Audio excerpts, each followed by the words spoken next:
we're live. Welcome to the Best in Slot podcast, a Warcraft podcast by the community for the community.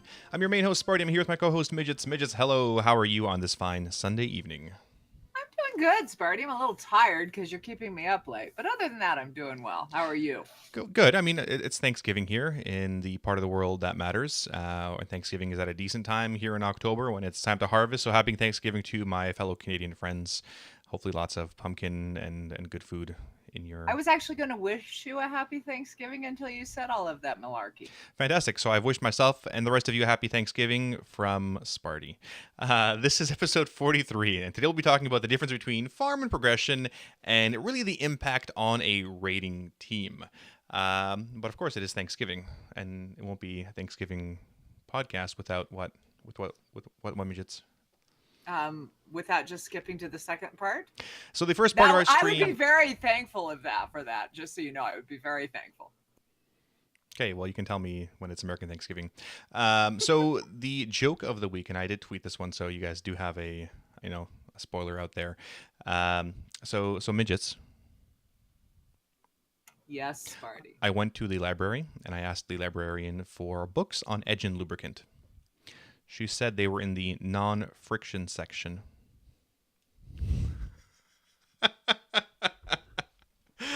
Her silence means she's laughing internally. Very internally. That was hilarious. I make myself laugh. I'm glad you make yourself laugh. This is important. Also, my wife laughs, right, at my jokes, whether they're funny or not, which is one of the reasons you guys are in love, right? Yes, exactly. But we do have some awesome news, right? So let's really start off some good Best in Slot news, which is what? You share it. You share it. It's your news. It was your idea. Okay. Well, we're now on Spotify. Finally, thankfully, Spotify is past that one basement dweller that approves podcasts. We're now on Spotify, which sort of works. I haven't checked to see because it didn't work on the Canadian version, but it did work on the American one. I have to double check and look at myself shortly, and hopefully we're there. Where we should be there. Well, we're there twice right now. There's two Best in Slots. One is. Well, they're both the exact same thing. So we'll have that cleaned up. But it's nice that we're finally on Spotify and easier to listen to and download the podcast and all that stuff. So it's good, right? It's exciting stuff. It's very exciting. And I followed both of them just because I'm not sure which one's going to disappear. But once we do get that figured out, I was a little overzealous. I was testing and I hit OK and it just went really fast. Too many OKs. And so I also have it under my personal account. So they're fixing it, I believe, or we'll be up there twice, and I guess that's okay. Well, yeah, whatever. We'll figure it out. But yeah, so that's exciting. And I mean, on the flip side, though, we did have some sad news, which is very sad news. Mike Morheim is stepping down, and it for me and for everybody in Blizzard, that's a big deal. It's a huge deal. Like, here's the founder, essentially, of Blizzard, right? Like, the original guy who created the show. Like, it's incredible. And I mean, he obviously deserves to retire. He's been around for such a long time. Can only say good things about Mike Morheim. Only amazing things. And I've met him a bunch of times. The first time I saw him at a Twitch party and I was too nervous to say hello. And so I totally missed it. The year after that, I said I was not going to miss that. So Celestalon actually, he introduced me to Mike Morheim and we started chatting and, we chat and Celestalon invites me like, oh, this is, Sparty, raid leader, huge content creator, whatever. And I was, of course, very humbled by it. But I mean, we just chatted about, Blizzard and Warcraft games and that kind of stuff. And I needed to get, sort of my drunken self to Mike Morheim and tell him how much of a difference he made in my life, because of Warcraft, that I've met my wife and now I have a kid and a second one on the way. And then we just shared pictures of each other's kids and, we just talked about dad stuff, which was awesome. And it was such a great thing. And then I did a couple more times. I chatted with him again, I think last year or the year before, at one of the post-Twitch events. And it's always great. I mean, great guy. You can't say a bad thing about him. He'll be sorely missed for sure, but we do have JL and Brack, which is, a good set of feet to fill Mike Morheim's shoes, I think. I hope so. And the good news is he'll still be there as an advisor. I told him not to go far because we still need him. Yeah, I want to tweet out some pictures before it gets too old news. I've been trying to put together a tweet to really thank him and share my thoughts similar to this podcast. To Mike Morheim, though I did meet J. Allen Brack. We interviewed him back for the Legendary podcast or the Legendary show, and met him I don't know a couple times. Awesome guy, super super nice. Yeah, he's a great guy. I mean, everybody just says great things about him as well. So I think he's the right person to sort of lead Blizzard at the helm, and allow Mike Morheim to retire, play some video games, spend time with the kids, and he obviously deserves it. Well, they also mentioned that they were bringing back Alan Adham, which was Blizzard's original founder and lead designer of World of Warcraft, to Yeah, join the executive team. Yeah, I thought they brought him back last expansion or a year or two ago. Back into the role, more of an advisory role. So this might have been in the works for a couple of years now. Mike Morheim, trying to retire and get the right set of leadership in his place, which is a very familiar thing. But yeah, no, I mean it's good. Alan Adams is back, and he was one of the original designers. I think he was CFO, or I don't know. He's one of those C titles somewhere up there. One of those C titles. One of the C titles. Well, I think it's a little scary for me because I'm nowhere close to done playing World of Warcraft, and Mike Morheim was always a foundation of that. But I have faith in the Blizzard team to continue the legacy that I signed up for. For sure. So moving on to that, so Mythic Ulduar, or Mythic Uldir rather, not Ulduar. Mythic Uldir progress. The leaderboards are there. Clearly there are many more Horde guilds than there are Alliance guilds. Have you seen the numbers recently? I looked at them this morning. 44 Horde have killed Gahoon, and 7 Alliance. That's on Mythic. I think it's because, they have the racials for, what is it? The blood elves, the blood elf racial that allows them to get through Zool where you don't need priests. I don't know. I think, yeah, maybe. I don't know. I don't know. Everybody went Horde. I don't understand it because the gnomes are on the Alliance side, and that's my love. Well, we're at 48 Horde guilds now, which is pretty funny. And looking at some of the names right now, it's actually really hilarious because it sort of goes into our next little thing of overtime police. And the guilds that just got the kills were like running crazy overtime hours. Day rating, adding extra days, so many more extra hours. And there was some like. If you guys look at Overtime Police, there was a really hilarious tweet recently where like SWAT came in, and it was quite good. Like it's perfect from 23 hours ago. Super viral tweet. It's friggin' hilarious. Like it's totally worth stopping this podcast for a second and go watch it because it was damn funny. But yeah, so I mean, Overtime Police, it's a joke. It's a fun little satire. It's sort of a joke, and they're as serious as a heart attack. And I agree with them. I'm going to tell you this right now. I completely agree with them because why are they doing it? What are they bringing out? What's their point? Yeah, and it's different. So you've got guilds like Limit or I don't know, Method will raid whenever they want, right? As much as they want, and they make it pretty clear there, right? The expectations of we're going to raid as much as we can raid, whatever. But when you set a schedule of we're going to raid 4 days a week, except for progression, or except for the first week of raiding, in which case we do an extra Tuesday, and then we raid an extra 4 hours on that Tuesday, and we do some day raiding. It's that one thing is declaring it. The other thing is, well, we're only going to do 4 days. We're going to be the number one 4-day guild in the world, except for these days where we extended raids and we added extra days and we're actually raiding 10 days a week and added some optional raids. Yeah, and so it goes from a 12-hour, 16-hour guild to a 24-hour guild. And so what are you advertising, right? Like that sort of makes you the laughing stock of the rating community, right? When you're pulling all these extra things and Overtime Police, as funny as it is of a Twitter account. It's got some points there, right? Like, listen, if you're gonna, raid extra hours, that's fine. Just declare it, right? Like that's all it is. And we've been pretty. Don't try to hide it.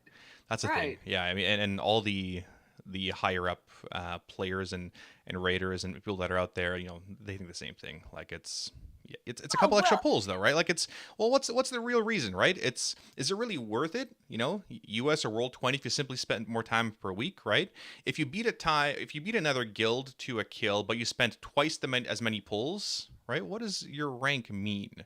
And it's different. So you know, the first thing that will come to mind is okay. So my guild killed it in 200 pulls, like say Argus in 200 pulls, but we did it the very last week of Taurus. That's different, right? But when you're a couple weeks ahead from each other, like just a couple week difference, and you're putting in like 30-hour weeks to get a couple more ranks, does it really worth it? I don't know. You know, for well, and you could even argue, are they the better team?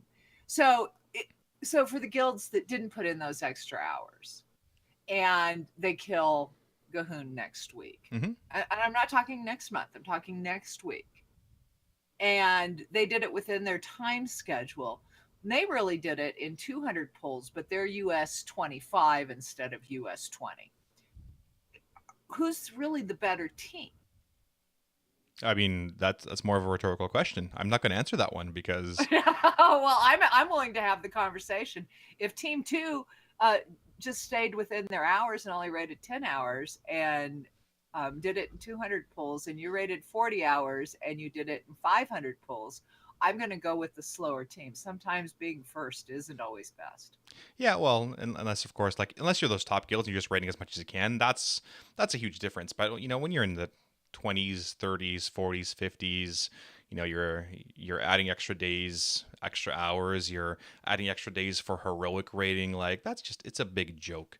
Um, but yeah, I mean, Well, it is what it is. it is what it is, and it's funny, and it's fun watching it. It's And the hilarious. overtime police, I'm sure whoever is behind the overtime police is in one of these top guilds. Oh, for sure. And either way, it's been fun, and it's added some additional humor to the race, and it gives us the ability to talk about some of those things. I absolutely I agree. And you know, overtime police is probably the highlight of this tier. It's I don't know, it's been a weird, wonky tier and some really crappy bosses and lots of bugs. But I think overtime police for the satire and the seriousness that it did provide, definitely one of the highlights of Old Deer. So Okay, well, I got a new pet in the island expeditions, ah, so I'm very happy. But I did that because Wowhead has now put out all of the ways you can farm the pets and the appearances and whatnot, so that you can get. You don't have to win the island; you go get the pet or the mount. I don't Or have to win the islands to get the pets or the mounts. no, Okay, so as a min max player, and since you have some of these things, what is the most efficient way for me to do it? Should I wait for the islands to nearly be over and then just go round up everything and kill all the rares? What is the best way for me to do it? Because I want those the pets and best mounts. way for you to do it is to get your 2,500 and do it the right way, and then go piddle with your friends so Yeah, that that's nobody what I can mean. lose. Yeah, so if I want to Well, just basically, so if you want to farm the mount, you go farm the this. So there's the I'm pretty sure the parrot mount comes out of there. And so whenever you get to an island expedition that has the pirates, go through and kill all of the pirates. It increases the drop rate because gotcha. that's where it drops from. So knowing what you want out of there and then making sure you kill those items is how you get the items. So should I just do it on normals because I can overgear these things? I can pull the entire island. Does that make more sense? Or I can kill more Yes. rares. Yes. Okay, But perfect. go in knowing you probably won't win. Yeah, but that's fine. I'm there for the Right. mounts and pets. Like I've got my If you're there for the farming, that's what you're going to do. gotcha. Okay, well that's good. So Wowhead now has that in their Island Expedition Rewards Guide, updated with the rewards creature types. Check it out. I mean, it's worth it for those of you looking for pets and mounts and that kind of stuff. Interesting how they've done it, but makes sense. So moving on to that, the Mythic 10 rewards, those have been increased, right? Have you read about these? Yeah, I've read about it. You're supposed to get more loot. And the nice part about it is if you don't like your keystone, which is good, because there's one that I told Dagor, I hate that place, Mm-hmm. and I've gotten it every week. Uh, So one of the reasons you almost died when I was healing you, because as I remembered that I needed to delete that keystone. And I did. I got a different key. I'm very happy. yeah, so a couple things there. Number one, Sparty tanked dungeons today and Midgets healed. Midgets nearly had a heart attack, but that's a different story. Number two, great example of what we're talking about here is I'm doing an 11. I can't remember what it was. I think it was a freehold, and I had an Atal 9. So what I did was when we were in this run, I deleted my Atal 9 key, and when I finished the 11 that I did, I got a 10 key of a random dungeon. So if you really hate that keystone, or you want to bump yours up to a 10 and you're doing 11, that's a good way to do it, right? So Midgets here would have deleted her Toldagor key during the siege that we did earlier, right? Or the whatever key. And that makes it much easier potentially, or when you're trying to really cycle through those keys. Exactly. And Sky, I'm really sorry. I am never stepping foot in that stupid instance again because the um, the view from a gnome, because the camera angles suck on that last boss, is 100% worse on a gnome, and I am never doing that last boss again, Mm-hmm. ever, ever. So, with that being said, for all of you guys' complaints for camera angles or any kind of line of sight issues, I encourage you to play it on a gnome because it's worse. They definitely are worse on gnomes. Yeah, no thanks. So moving on. Yeah. So moving on to Azurite armor improvements, right? So there's been Azurite armor issues for a while, and now Blizzard has, and I saw Lore working on this, and he tweeted like he's been working on this for the last couple of weeks with the developers in terms of getting feedback across and that kind of stuff. So what's happening with Azurite though? Like we're getting some improvements, which they're much needed. They're probably a step in the right direction, but what sort of happens with that? Well, again, a lot of the stuff that we hear about that's coming is coming in 8.1. So Which I need to we wait. could we can make we need to quit the game and come back in 8.1. But they're supposed to be doing some hot fixes where they'll drop more readily from emissaries so that they're easier to get. And that's probably the big one that's going to be coming before 8.1. In 8.1, you're going to get another ring, Yeah. which will have additional traits. Supposedly that's going to be better, but I really think the availability is the big reason to even be talking about it. For the most part, I haven't been putting into our podcast things that are coming in 8.1 because I'll be really honest, it annoys me. Yeah, and I'll agree there. It's a little frustrating that all these solutions things are coming in a major patch, right? It's unfortunate that some of these solutions can't come in now. And I was complaining on my stream earlier where I've had the normal Mother Helm for what 3-4 weeks now. I just did another heroic, still nothing, right? Like I've coined heroic Mother in the past. I coined Mythic Mother every single time for a potential helm, nothing. So I'm sitting on this normal thing. I've had a 340 shoulder piece for the longest time. I finally got a 385, but it is the worst possible traits. So this 340 might be comparable with respect to traits and how this 385 is. So it's silly. Right. Yes, we need more Azurite armor availability, whether it be emissaries or whatever. We just need more chances at it, right? Like it'd be nice to farm some of these through Mythic Pluses, but it's not happening. It's not.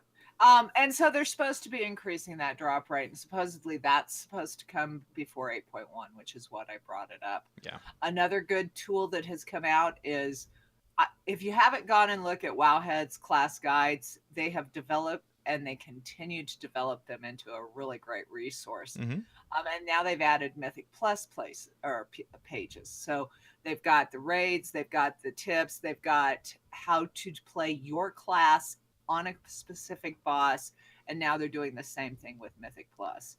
It's fantastic. And it's becoming a really great resource. Yeah, absolutely. And I'm looking at the Holy Paladin one, and the information's all correct. I know the Holy Paladin Pelennel who does these. He's a good guy. Does a lot for the Holy Paladin community. He's in there, a high end guild. The stuff is accurate. I mean, it's more so than you can say for some of the other sites out there. But the Wowhead guides are generally quite accurate, and to have that for Mythic Pluses now, I follow it too. Like I don't play a tank, so I had to go to the Wowhead guide and look at what talents are most efficient for M pluses. Right, so I look those up as well, and that hopefully didn't kill me too many times on the dungeons. As you ran the great big, huge guy over me, yeah. I Did didn't they talk about not doing that? So you guys know the in Siege of Borealis, the big guys with the giant log, and there's midgets like 40 yards away from this thing, hiding behind a building, and he still manages to like murder her. I don't know how. I think he did it on purpose. It was hilarious. Anyway, I did find our friend with the wonderful game Oh, yeah. updated her recipe add-on or site, and I know you were really excited about it. You want to talk about it? Yeah, so Karithne, I never know how to pronounce her name. So if you guys remember doing the geography challenge from a while ago, and Face was like kicking everybody's ass at like 340 points, I don't know. So here it is in chat, and basically this is something I've been looking for a while. Well, I love collecting recipes, blacksmithing. I have so many rare ones from vanilla to BC to everything else. Now I know which ones I'm missing and which ones I can potentially go and farm, because I want to have all the blacksmithing ones. I have so many rare ones that will never drop again, from the dark iron stuff to my icebane stuff that I have from Nax 40. Like I want to have all that rare stuff. So this website's awesome. I mean, we might crash it again with all the the stuff that we do, but this developer is fantastic with what they've done. So check it out for those of you that are recipe people, want to know where certain things drop from, what you have so far, that kind of stuff. It's similar to Simple Armory when you look at pets and mounts and that kind of stuff. But this is a really good one for professions and recipe completion. Yeah, and it made me realize I need to get on my hunter and work on some things. So Yeah. it has good pros and cons. So For you sure. want to introduce the funny of the week this time? Yeah, I thought of putting this as the joke of the week, and I'm going to link this for you guys here in chat. This is actually, let me link it here. It's actually pretty good. Where this is Midgette's rating, and from what I see here, there is a shadow crash coming on the trash to Zekvaz. You guys know that if you've been doing Zekvaz, they throw these big sort of shadow bolts in the air, and there's a big purple circle, and you don't stand in purple circles because it's going to murder you. So it sounds like hashtag one of the other priests life gripped you into it and then ran away. Yes. That's yes. fantastic. And did you hear his glee? He was just absolutely He was just thrilled. giggling away like a little girl. I thought it was hilarious. I immediately put on my neural silencer. But the bad part about that is I didn't even think to blame Hash. I blame Biggie. That's funny. That's hilarious. Yes. So those of you that are priests out there, I mean, there's always, you got to have fun in your raids, right? Bottom line. And what are you doing, normals or heroics, or you're screwing around on trash? That's fine, right? Like, you got to have fun. And sometimes it was Aloria killing me with life grips to the stupid snails in Throne of Thunder, or it was, people just trying to get each other killed. And that was fun stuff. It didn't really hinder the raid. It might have slowed us down by a couple seconds, but everyone had a good laugh, right? And that's the kind of stuff you need to be doing in a raid team to really keep the mood really light. So that's awesome. It was. So, are we going to start talking about the difference now? Oh, one sec. So I found a funny tweet, and this I guess spurred a Blizzard Watch article. So I saw a tweet from somebody where it said, "Personal loot is killing my guild. One person's discouraged and doesn't want to log on because they don't get any loot. Personal loot sucks. And there's another person in my team that doesn't log on because they have all the loot." And so I sort of like, I rolled my eyes at this one, and I wasn't sure. I was flabbergasted as to what this person is thinking, because if they're only logging on for loot and you're blaming personal loot as the issue, and this guy already has all the loot, maybe personal loot is not the issue in your guild. Maybe it's a lot of other things if they're not logging on. Right? Yeah. Right? Yeah. But we're going to blame personal loot. Let's just blame personal loot is the ills of, it's actually not been horrid. It's still not right, but it hasn't been horrid. Yeah. Anyway, so we're moving on to the crux of our topic today, which is really the progression rating, right? The difference between, or the difference, whatever you want to call it, the difference between progression rating and farm rating. Midge made a fun comment where she only likes people. When was it? It's not at the start or the end of an expansion. Okay, no. See, about the only time I like raiders are in the middle of the expac, because at the beginning of the expac, they're upset about everything. They're upset about loot. They're upset about their spots. They're upset about somebody's DPS or their own DPS, or they're mad at you. And then at the end of the expac, they're bored. So there's only like this really small window when I like you all. Okay, well, that's fair. It's good to know. So right now we're at the start of the expansion, and it's an interesting time because people are complaining about loot and wipes and criticism and all that fun stuff, right? You're raiding on a new team, and it's a new raid, right? And everyone is excited for all of it and the challenges that come with raiding. But then the first wipe happens, or the first 10 wipes happen, and it's a challenging boss. It's the first sort of little wall in your raiding experience, and sometimes tempers are lost and the boss is not finished, and all that exhilaration of fun and euphoria changes to, I'm frustrated, I'm not having fun anymore, screw you guys. Right? And that's one of the reasons that people sometimes change teams, because they're getting frustrated, because after 5 times, and you guys know this because for those of you that are in LFR, you know how many people drop after one wipe, right? So those guys definitely not ready for normal heroic mythic rating. But there's a reason why people change teams, right? They take a step back, and you need to look at other choices and see what's going to make you happy, and whether it comes down to the difference in the difficulty of the encounter when you first see it as an undergeared raider, and the huge difference once you have it on farm, right? Like, it's the other streamers out there, when you guys watch streams of Method, right, those guys make it look easy, partly because they have a ton of gear, right? They have weeks of gear essentially farmed up through Mythic Pluses and split raids and all that stuff. Whereas when you guys are learning them, well, we're learning them at roughly the appropriate item level, right? Where we're not as proficient as those high-end raiders out there, where we're learning them close to where we should be and where they're tuned. So they're going to take some wipes, right? And a lot of these first few weeks of any new raid tier, right? Any new expansion, any new raid tier, it often comes down to grit. And we've talked about grit before, right? Grit, tenacity, to be able to persevere through challenges.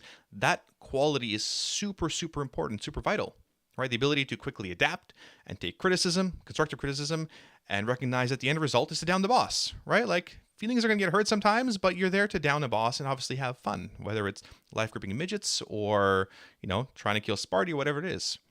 And, if you guys are trying to get into mythic rating, if 16 or 17 wipes on a boss with no kill frustrate you, what are you going to do with 300 pulls on a boss in mythic encounters, right?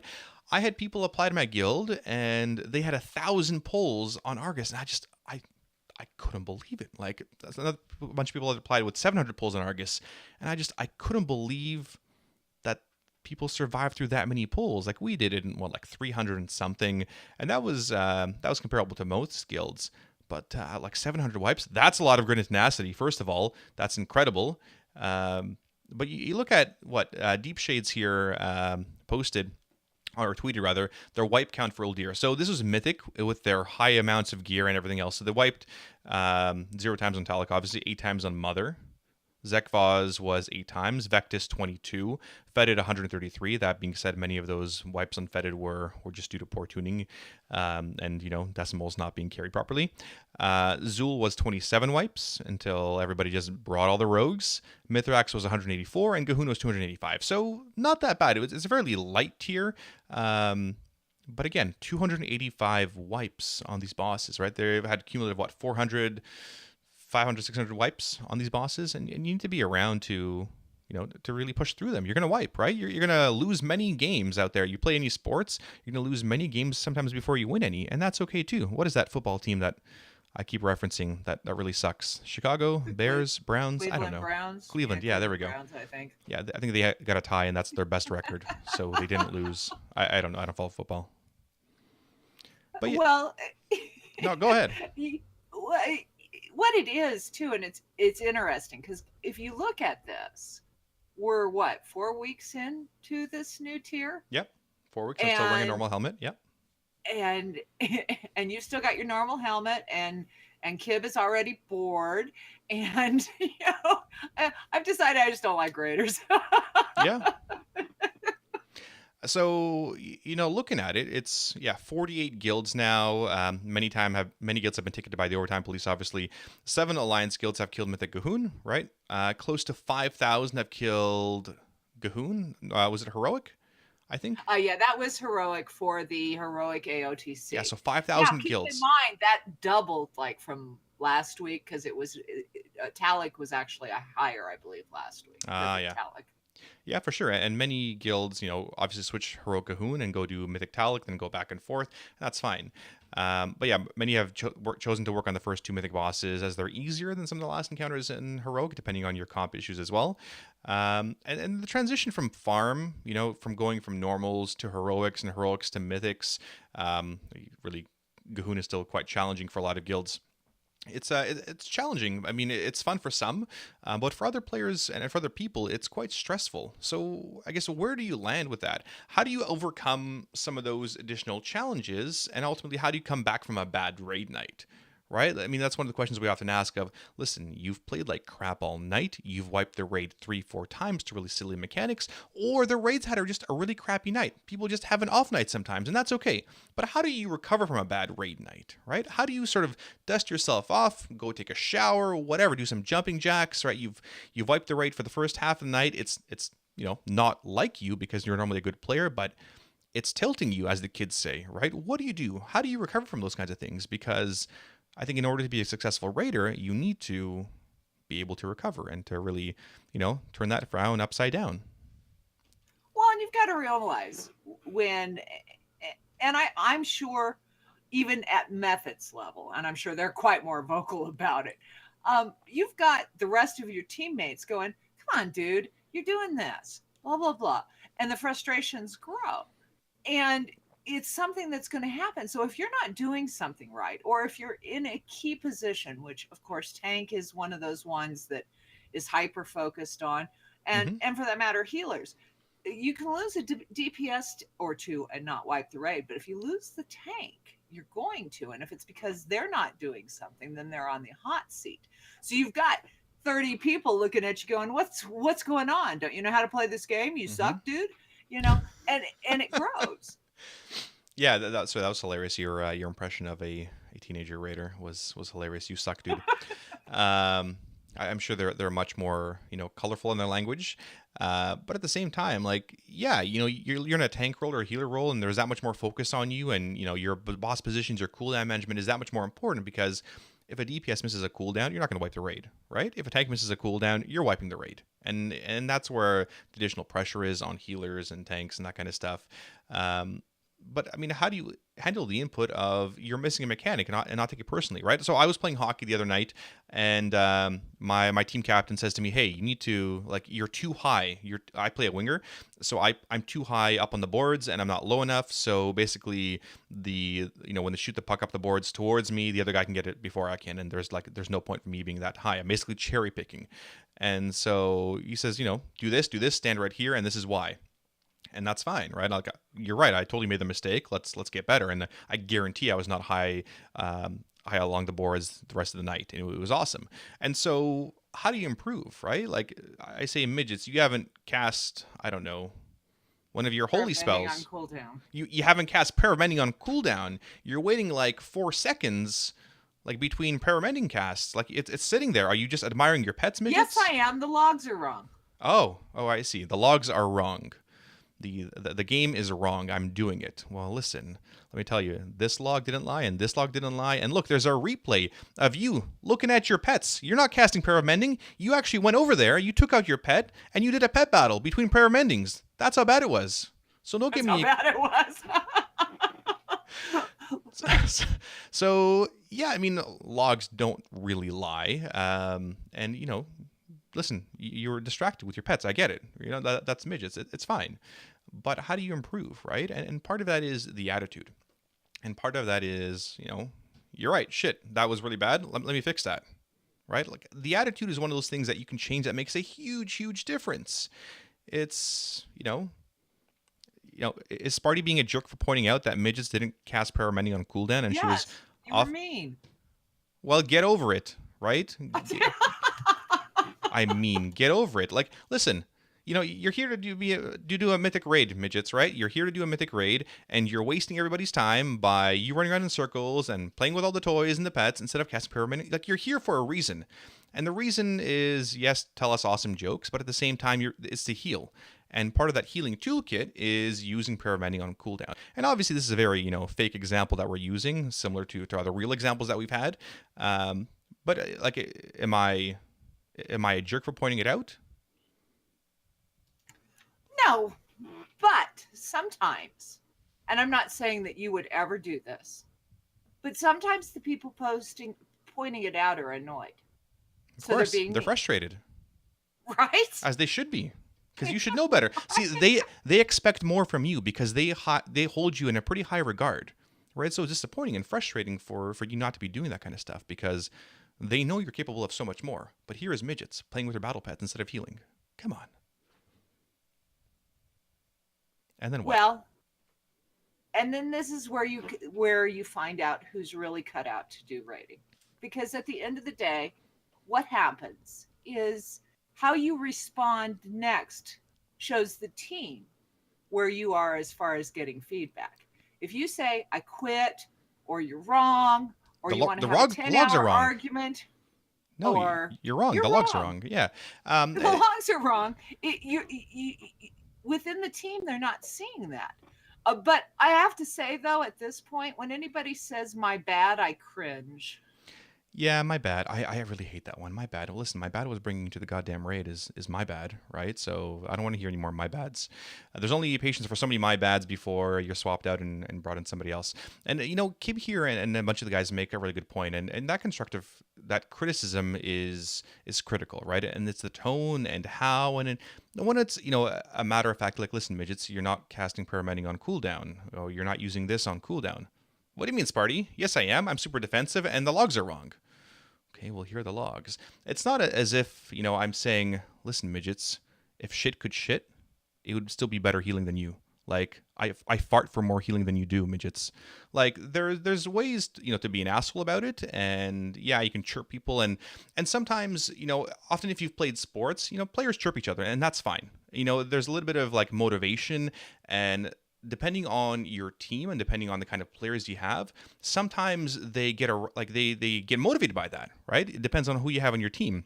Where, listen, man, your healing sucked. You got to fix it. Okay, cool. I will do better. You're right. I didn't perform well. Whatever, right? Listen, we're down 3-2. It's a third period. You need to go out there and score some goals, right? I don't care what you have to do to go get them. Go score some goals. Like, that's the kind of, like, you're not playing position. Fix it. Go get it done. This isn't, I don't know, do my big balls speech very soon, but Well, there's actually 2 or 3 approaches that you usually get. yeah, for sure. You either get somebody says, you're right, and they'll do better, and they do. Or they threaten to quit, or they ninja quit in the middle of the night and never come back. So Braga makes a point here. Like, no one likes being told they did the thing wrong. I don't really agree. Like, listen, if I wish people would tell me more of, like, hey, you missed this, right? Like, Sparty's just another raid player, right? Treat it that way.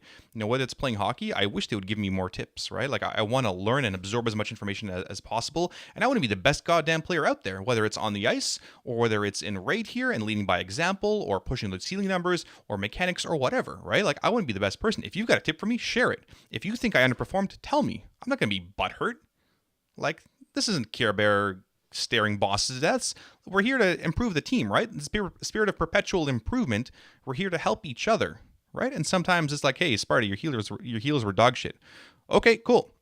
Let's see why my heals were really crap, right? Let's see exactly what I did or what my team can do to help improve those numbers, right? Or, Well, and there's a couple of things too. Mm-hmm. If you're really struggling and you do feel you're holding back the team, how do you feel about somebody who says, I don't think I can do this encounter and I need to be set out?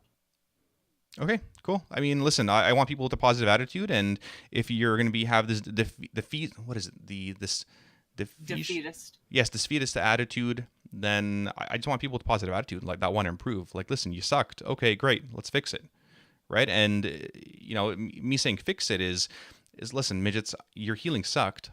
I'm not a priest. I mean, go through your logs. I can help you go through your logs, right? But I don't know why your healing sucks. Like, I'm looking at the stuff right now, and it says, I don't know, you did the 3rd percentile healing. Okay, well, clearly your numbers need to improve. There's reasons why. There's context.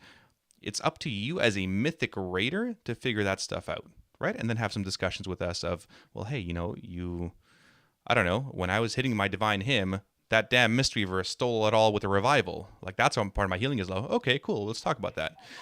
I heal with Biggie. I never get to heal in the big places. Yeah. So just so you know. But I think the important part is that most of the time it's constructive. Yeah, for sure. And you have to recognize that you can't always wait until after raid to have that conversation. You can't lose an entire night of progression. And regardless of what encounter, if it's the first time you're on it, if it's a normal, mythic, or heroic, when you first see the boss, you're progressing on the boss, so it's progression. Mm-hmm. And you're making those tweaks on the fly. So you're going to have times during raid when they don't have to say, it's just not working. You didn't do this right. Um, when I first was dispelling on Zool, I missed some. I needed to work on that. Yeah. And Death Kid in here says, I'm super colorblind. There's a lot of abilities and effects I can't see. So on those fights I struggle the most, I said to myself, that's totally fine. Know your limitations sometimes. That's okay. Like, listen, if I know that Holy Paladins are going to be really bad on this, despite me trying to be really good, and based off my healing comp, it'd be better to run a Disc, Mistweaver, Shaman, and a Druid. 100% I'm going to sit myself, right? Like, what is the best thing for the team to succeed? And sometimes it's sitting out, right? When we're, again, playing hockey out there and we're down 5-4 and it's a minute left, do you think I'm going to be the extra attacker? I know where my limitations are. I've got a lot of other better players on that team. I'm going to sit on the bench and cheer, right? The goalie's going to skate off and we're going to have that extra attacker to hopefully tie the game up, right? You need to know your limitations. And it's not that defeatist attitude. It's not that you can't as well, if you miss, I don't know, what's a good ability here? I'm trying to think of a good mechanic that people will get discouraged about. I don't know. I'm sure there's mechanics. There's mechanics. There's mechanics. How about dodging ball? We seem to have trouble dodging balls on Golden or what's the last boss? I totally lost Gahoon? it. Gahoon. Yeah, dodging okay. the balls. We're not very good, or even doing the pies for the mushrooms. Yeah, and so those pies are beautiful. Yeah, so the Gahoon orbs, for instance, or dodging whatever. Like, listen, if you're having a bad night, that's okay. Sit yourself. But if you have a really defeatist attitude of like, I can't do this, I suck at the game, whatever. Like, listen, I don't want to hear that. Like, you're gonna drag the entire team down. You're gonna drag me down, and we don't want to hear it, right now. We want to maintain positive attitudes. And listen, if you're having a bad night, if you have other real life stuff going on, deal with that stuff. Don't raid, right? If it's going to set you off or it's going to really affect your play, you're a liability. Do not be a liability in the raid. Like, people have a lot of stresses and there's a lot of stuff going on outside of game, and that's okay. Let your raid leaders know, and we can hopefully make those swaps, right? Because real life is important. That comes first. So we have a bad night. Yep. How do we come back from it? How do we, as a player, make it better? I always come back to the same little analogy of, listen, sometimes you are, you're getting all the hole-in-ones and your Tiger Woods 10 years ago, and then, your wife leaves you. And sometimes you're winning the Stanley Cup like Ovechkin did and my Capitals did, and other times you're playing the Toronto Maple Leafs for the past 40 years. Right? Like, you're going to have really bad nights, and that's okay. Accept that you're going to have bad nights sometimes. That's okay. You need to constantly look to improve. That perpetual improvement, always looking to do something better. Hey, you know what? You one-shot this boss. Fantastic, Midgets. That was great. Midgets one-shot a boss on Mythic, and she got the best percentile in the world. Awesome. Well, how are you going to improve from that? What could you improve from that? Because even though you are the best holy priest in the world and you've one-shot that boss, how could you improve? I'm sure I missed something. Yeah, and there is always something you can do to improve. So in the spirit of perpetual improvement, whether it's going through logs or going through your replays of, what did I do? What could I do better that time? How could I be more efficient, right? Could be a plethora of different things, from communication to movement to cooldowns to mana usage to DPSing to whatever. Right? It could be all those things. So that you always look to improve. And some of those ways of improving are sometimes doing things outside of raid, right? Whether it's LFRs or normals or other opportunities to learn the encounters. I've had plenty of players over the years that, really struggled with mechanic.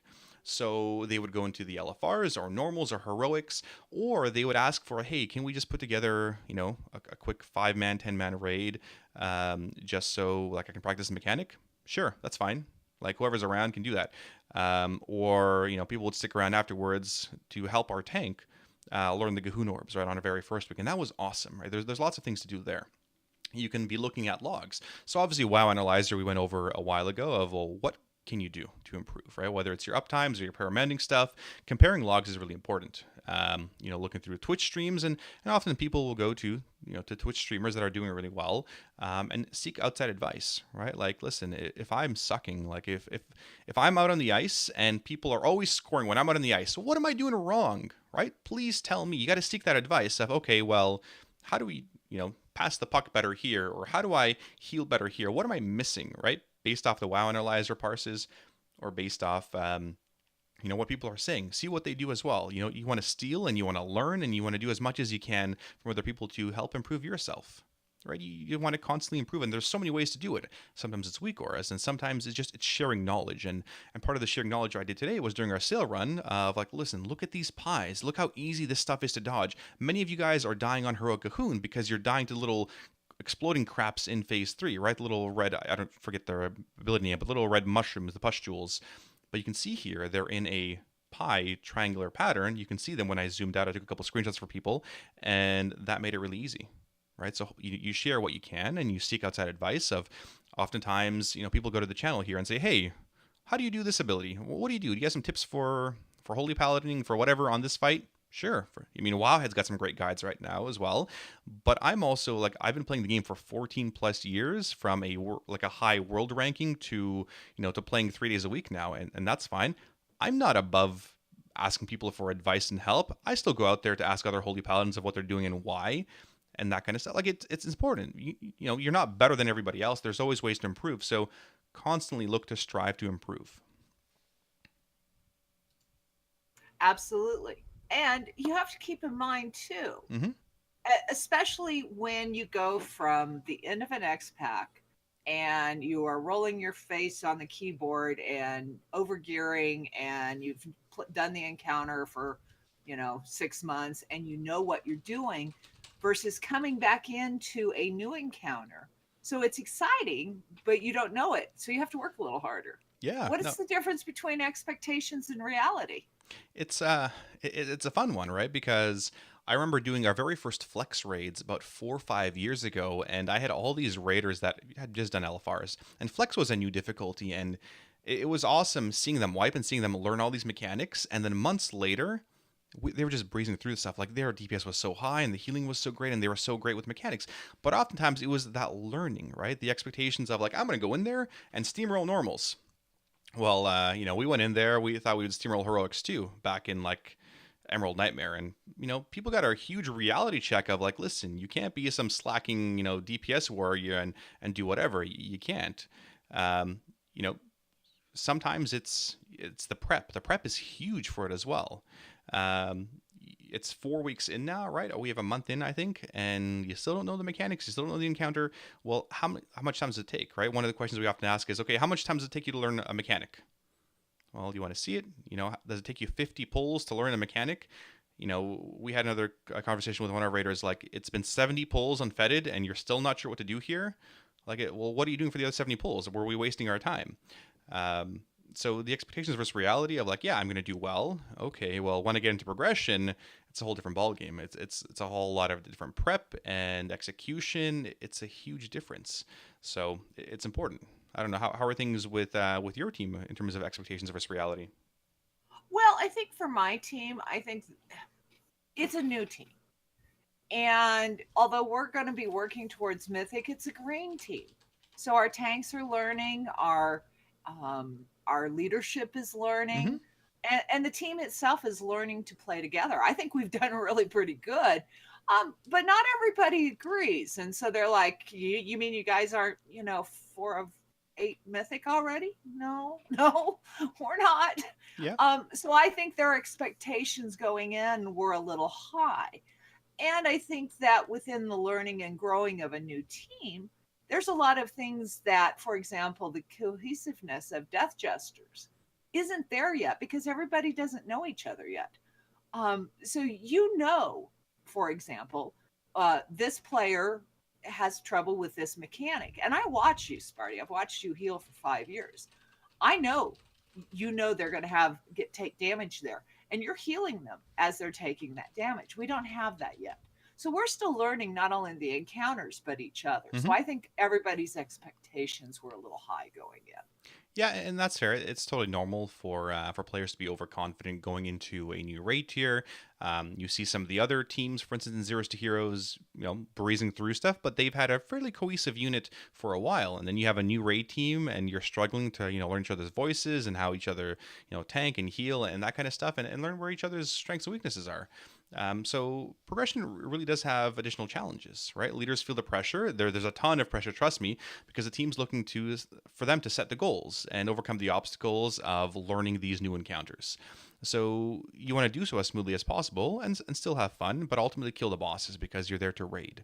And I mean, that adds additional time commitments. I mean, if you look at the additional time my leadership team is putting in terms of spreadsheets and bosses and cooldowns and adjustments, one of the things we've done now is we've created just a new strat channel for some of the newer players to discuss, because coming in as new players, like, okay, well, I've got some ideas, but I'm only an initiate. Like, am I afraid to say something here? Do I say something? Do I post some suggestions?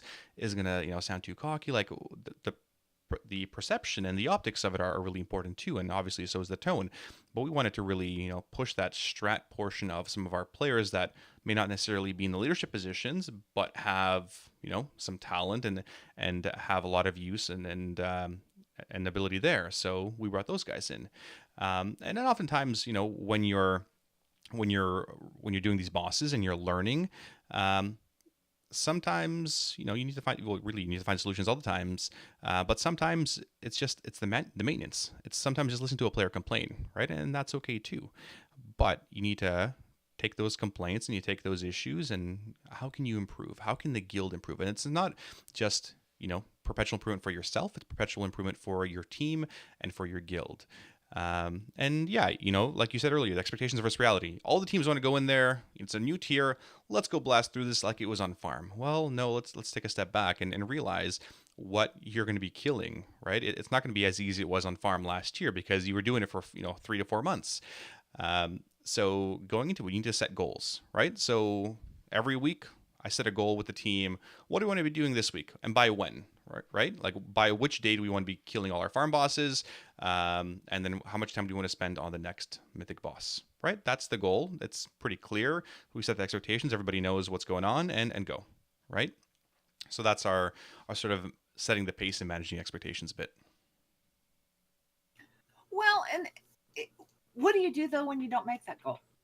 Sometimes it doesn't happen. Like, again, you try your best, and sometimes there's extenuating circumstances. You're missing a player. Somebody got hit by with a tornado or a hurricane or whatever, and they're a key player or a tank or a healer. Shit happens sometimes, and that's okay, right? Like, you're not going to have. Yeah, like DJ's stole our rogue. We need to talk about that, by the way. Yeah, well, Zul's a really silly encounter, and apparently rogues are really good and hard to play. So yeah, I mean, sometimes things happen, and so okay, so adapt and overcome, right? Like one of those military sayings, just you need to adapt. You can complain and bitch about it all you want, but what are you gonna do to fix it? What do you do to solve it? Right? You can complain that team's not communicating enough. You can complain that loot's whatever. You can complain that you're not doing enough damage, or the team's not doing enough damage, or not enough healing. Okay, you can complain all you want. Are you a complainer or are you a solution finder? Right? I want solution finders. None of these people that are going to waste my time dragging everybody down and just siphoning my energy, because we're here to kill bosses. We're here to have fun. And if all you're going to do is bitch, well, then go bitch somewhere else. I want to find solutions, and we're here to solve problems. That's what's important. It is important.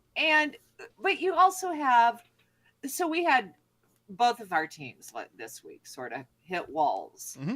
And we'd done really well, but we hit these walls. And I knew it was coming, and I knew that their expectations were high, and we got really lucky for one team because we had Wobble Gobble's tank with us because they had been on vacation and he needed to get in a heroic. And our tanks are new. And one of them had been on vacation, which is why we ended up with the more experienced tanks. We had a lot more challenges on Gahoon, and we didn't down it this week, and everybody was really down. And what's interesting for me, and I was expecting, there was fallout, and I was expecting fallout. You're going to have that with a new team. But it was, to me, it was a little bit disconcerting because it was like, we only wiped like 17 times. What are you guys going to do when we get to a mythic boss that is a wall? And we're wiping 200 times. So taking that into consideration, I'm sort of letting the week just settle down and see where everybody goes. But what do you do to, and for the people that are quitting, goodbye. I'm not a big fan of quitters. But for the people who are still there, what do you do to build up morale?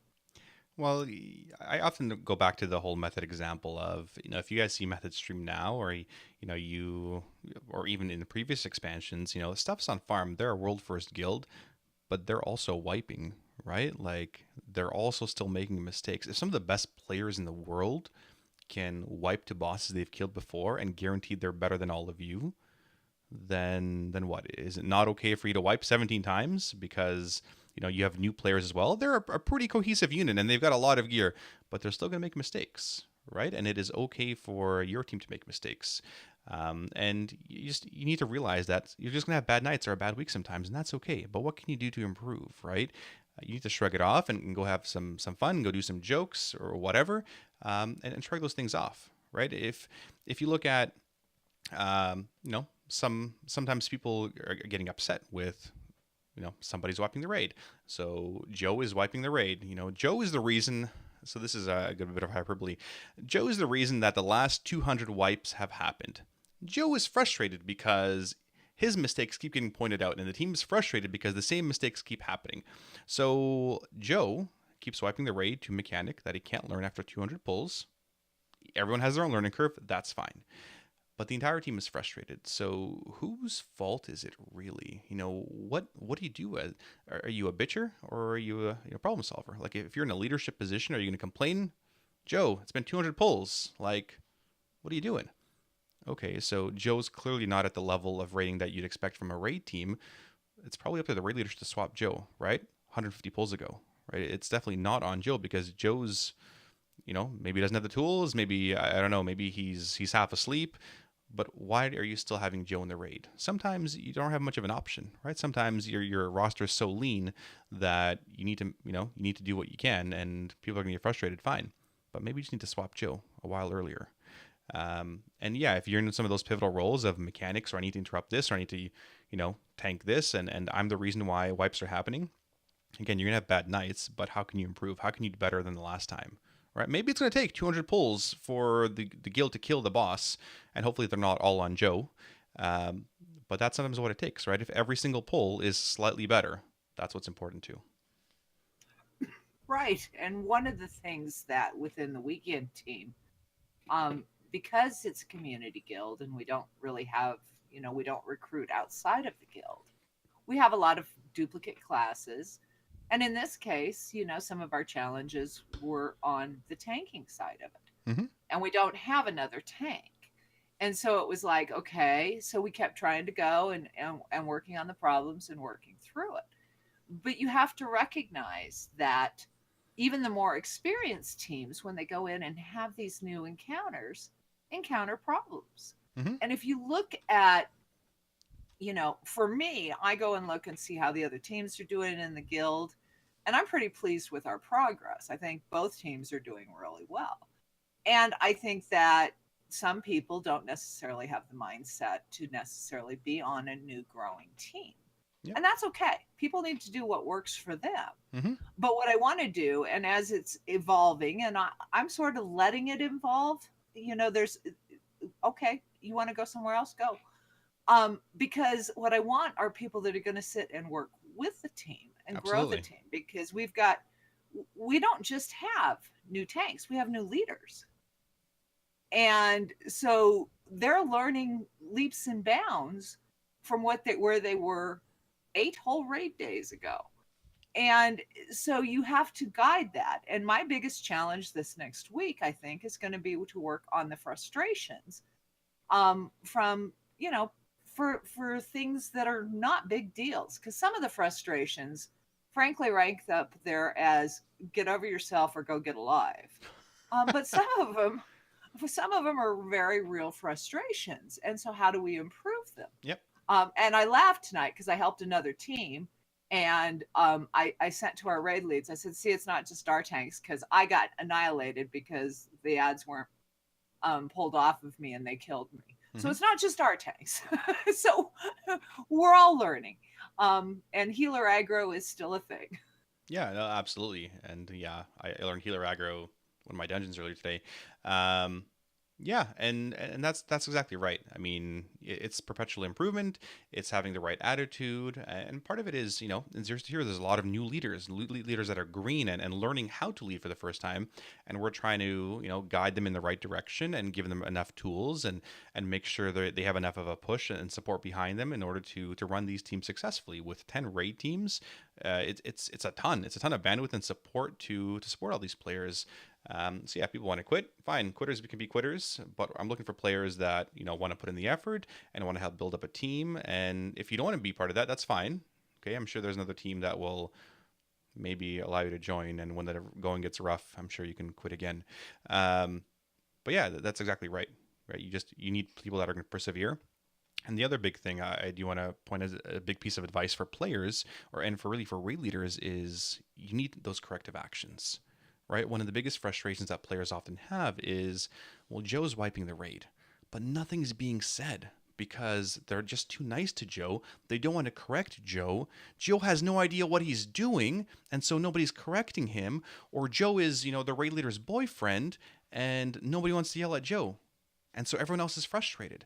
So you have 18 other people that are now frustrated because nothing's being said, nothing's being corrected. So those corrective actions, those constructive criticisms, those need to happen. You can't have silence between pulls, right? Like, you wiped, okay, cool. How can we fix it? What can we do better, right? You can't have, well, Joe is just being Joe. You need to constantly improve. Absolutely. So where would you close off on this?